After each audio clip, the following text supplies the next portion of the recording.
Share the burden, not the stigma.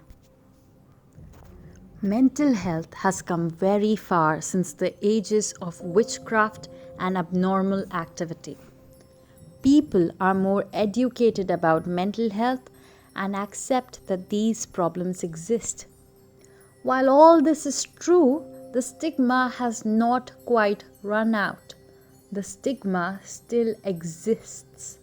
This stigma is what makes us sit in the corner of a room all alone and wonder why we are so different, why we don't fit in.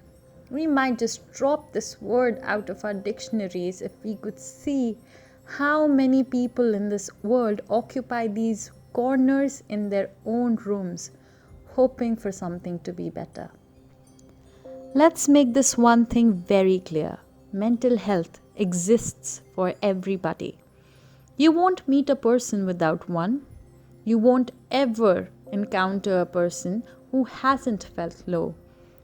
Now, if everyone feels low, what's wrong in discussing how these low periods are going? I am Anshika Jha, a psychologist at Mind Tribe, and I will be discussing some points that come up and stop us from talking about our mental health. 1. I am weak. I won't tell you the concept of weak does not exist. Weak means not at optimum capacity. When one's mental health is impaired, it makes sense they feel weaker than how they usually feel.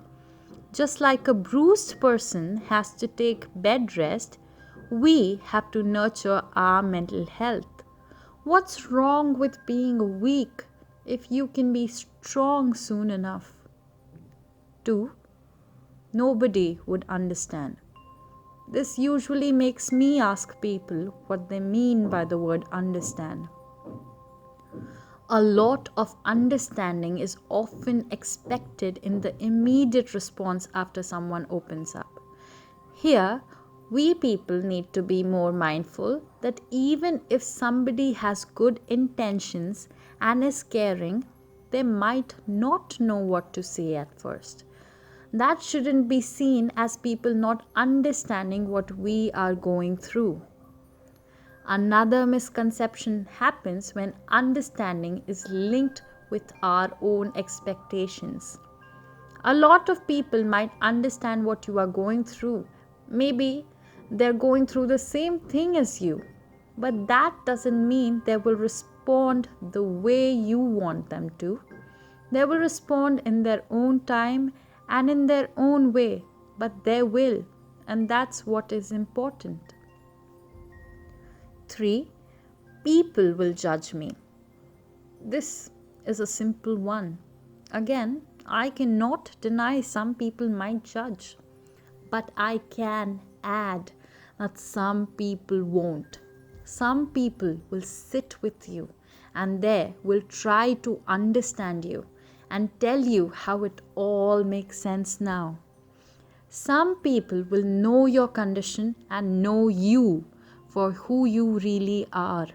And if this comes at the cost of a few people judging you for a minute and then forgetting about it, then so be it. I want you to have that person in your life or people who get you, who know you, and I'm sure so do you. 4. They won't look at me the same way. Here, I ask another question. Are people looking at you the way you want them to now? I'm guessing there is not much satisfaction in the present condition you are dealing with either. If people won't look at you the same way as before, maybe it's a good thing, because the person they saw you as wasn't really you. This one will be. 5. My parents are very orthodox. This is a big one that makes us feel helpless. I understand it's not easy, People in our family not understanding us is difficult, but it doesn't change our ability or even our will to make our own selves better, even if they don't get it. I'm sure everyone struggles for one thing or another in their own families. We ask for things we want, sometimes we even get them. Maybe your parents don't understand what you are going through, but maybe just understanding that you need to go for therapy is enough.